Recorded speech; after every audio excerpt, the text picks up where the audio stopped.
Welcome back to an emergency edition of the Rally Cap podcast. I'm Zach Freeze alongside my partner, my cohort, my fellow baseball and football, although I don't know how much football we'll be talking about, lover, Elliot Rearing. Elliot, I believe the phrase is give the people what they want.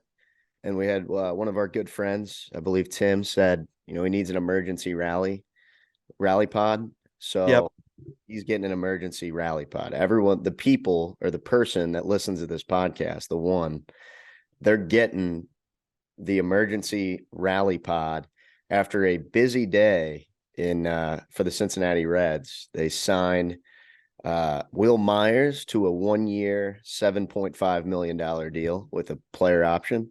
Then they signed Kurt Casale. They brought him home.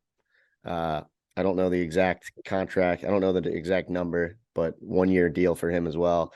But I think the most important thing that happened, Mike Moustakas DFA'd. We talked about, I feel like we've spent the last year talking about, hey, are we going to be stuck with Moose for this whole duration of this contract?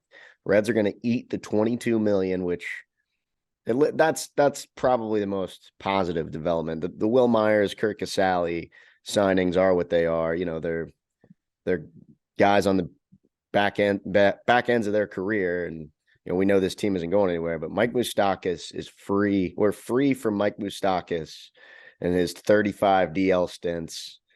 It's over. It is over. Congratulations, the Reds front office. You did something right. Yeah. I mean, they're good moves. Mike Moustakas is the big one, in my opinion. It just shows me that they're willing to burn out the cash that they've wasted. That's fine. I'm very happy. Zach, that's an outrageous move that Zach just pulled on me. I mean, that's just an absolutely outrageous move to just show up with the biggest donut I've ever seen and just start eating it during my rant. All right. Is it good? Mm-hmm. Okay. Yeah, Mike Moustakas is gone. That's big. They did it with Shogo. We needed it to do it with Shogo. Now we needed them to do it with Moose. They did it. Congratulations. Will Myers and Kurt Casale, they're nothing. They're irrelevant. As Will Myers can hit every once in a while, but I don't think he's a good player. I No. wouldn't certainly back the bank up for him. Kurt Casale, he's an okay catcher. Welcome I'm home. glad to have him back. Fan favorite. Yep. So other than that, I mean, it's not. I mean, they're moves that a good organization would make when you're in a rebuild, I guess, is what I'm trying to say. They're good moves. They're very good moves for a team that's not going to win games. This doesn't help our team in the slightest, other than for this year. Now we have Will Myers, who can maybe hit a couple home runs in GABP.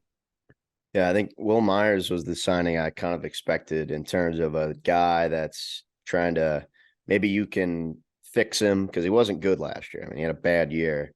Maybe you can fix him and flip him at the deadline. It feels like a Tommy Pham kind of deal in terms of he's going to rehab to figure things out. Not literally, but he's going to rehab. I think Let me that's ask you this. Let me ask you this. yeah. Because that is what's going to happen if he has any semblance of a good year, they're going to trade him at the deadline. Yeah. Does it do you give them props for that? Like where do you stand on this trade? Like where do you stand on these trades, on these moves? Like do you give them props? Um Because what they're going to do is they're going to sell them. So you're it's like, "Oh wow, now this team might be good this year." And you're like, "Actually no, because they're selling them." I mean, I think it's twofold. I think knowing that they're on the one hand, knowing they're never going to or they're not going to spend big in free agency, which sucks. Yeah, I mean that aspect is that's a problem. Like that's a problem in itself that we're not going to be big spenders and we have to know that, which is, which sucks. On the other hand, though, I think I don't know, they've had success in some of these guys, just 1-year deals or taking flyers on guys, and they have had success in turning them around. But We've seen like, we sell all these 1-year guys at the deadline. So then well, what yeah, does it then what have you done? What have we done? you get a prospect that you might be able to you might be able to. That could help you I down. like I saw a guy who I won't mention his name. It's not fucking worth it. I saw a guy on Twitter mention this front office. I trust them with all my heart. They've done a great job. Like they're doing what they're saving face. They're not making money moves. They're not winning ball games. They're trying to get people back into the ballpark just for a little bit to see Will Myers and Kirk Casale. Very Yeah. little at a No. time. No. I mean these. Um, Yeah. so I sent Zach this on Twitter. When asked if there was more room in the budget for further acquisitions, Reds GM Nick Krall said they'd, quote, have to get creative, which is a way of saying not unless someone takes more money off of their books. That's by C. Trent. It's about. They're a cheap franchise. They're not going to spend anything. They're going to put all their eggs in this prospect basket.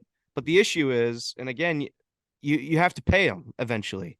Jonathan India and Tyler Stevenson have to be paid. Are you going to pay them? Or are you going to trade them for more prospects?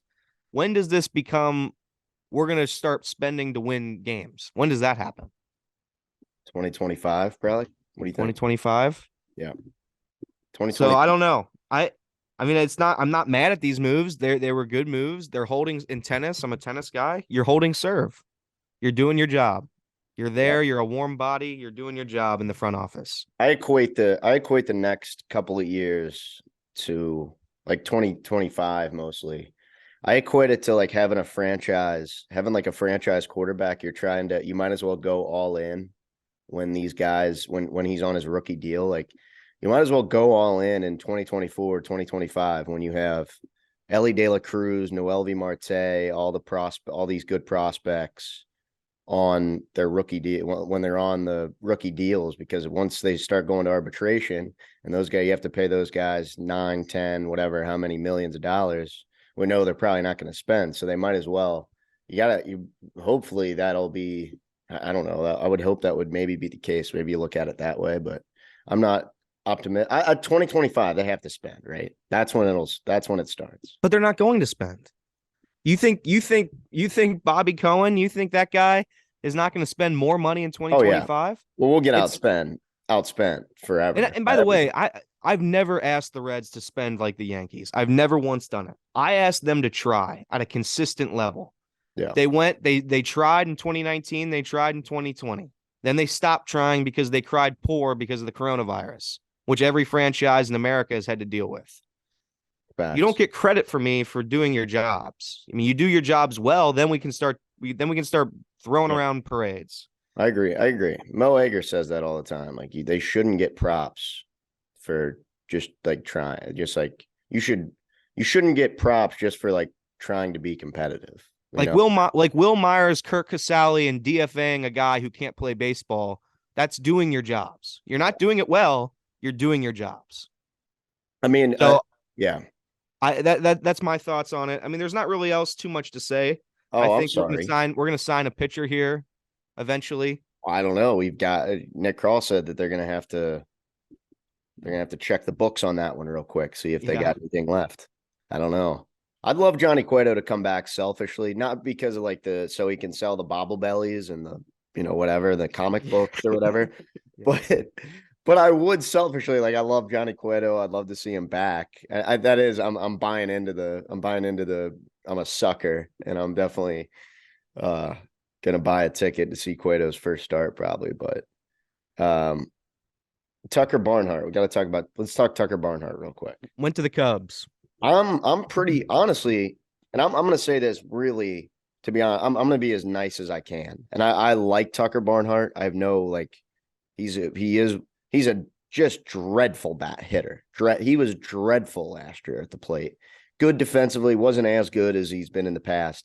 He's still got $4 million a year. That's like, well, what's the minimum for him? Props to him. What's the minimum for him? I don't know. I guess it makes sense. Austin Hedges can't hit a ball with a boat oar, and he got $5 million a year. So he's still got around $4 million, which is pretty impressive, to be honest. Yeah, Tucker Barnhart stinks. I mean, I'm sorry, but so he's going to be on the Cubs. And by the way, when you're trying to win like 60 games, defense doesn't matter. I mean, it just doesn't matter. What if you have like a laser arm and your name's Aquino? Then you bring him back. Then you bring him back and you empty. What if this was all just to save money for Aquino?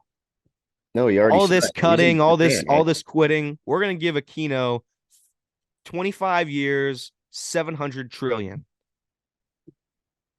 It will be the Cincinnati Aquinos. He would be a hell of a defensive specialist. I'm just saying. Yeah. Seventh, Yeah. eighth inning, he comes in. We're up one, man on second. Guy hits a rope into right, and he just throws him out. Yeah. And then he steps up to the plate the next half inning, and they throw him 3 curveballs, and he's out on 3 pitches. Can you really? I mean, can you really put a price on the arm of Aristides Aquino? Yeah, we can. Other than that, Zach, there's not really much. We just had to come out and talk about this. Yeah. Um, Quick one, very quick one, but important. Will Myers signed, Kirk Casale signed, and So, Moose has been cut. so The Reds front office did their job. if Congratulations. You've had no success over the last 30 years, but let me toss you a cookie because you signed Kirk Casale. if this is it for the Reds, if this is the last move they make, it might be. I don't know, maybe. Yeah. What would you grade this offseason? So we got That's a good question. Nick Solak, Silvino Bracco. There might be another guy. I can't remember. Well, the guy that's 1 mile per hour faster than Farmer. Kevin Newman. They got Kevin Newman. They got, I believe, Casey Leguamina from the Twins. Yeah, I know him. Trade. And then these moves today: Kurt Casale, Will Myers. What do you think of the haul overall? Yeah, I'd give it an F. But I think they tried their hardest, didn't they? With spending no money. Let's just you know what? That's my grandpa used to do this. My grandpa used to go to like dumpsters and he'd dumpster dive and he'd try to find like hidden gems in dumpsters. Wait, that's seriously? That's what we're doing. We're dumpster diving. Yeah, basically. You know what? I'll actually up it. We get a D+. Good. A D+ because they cut Fat Moose. Moose, bye-bye. That is nice honestly of all nobody has sucked worse than Mike Moustakas in a Reds uniform. Nobody. A lot of IL stints. Nobody has sucked worse than Mike Moustakas. Congratulations, Moose. Enjoy the lottery because that's what you've won.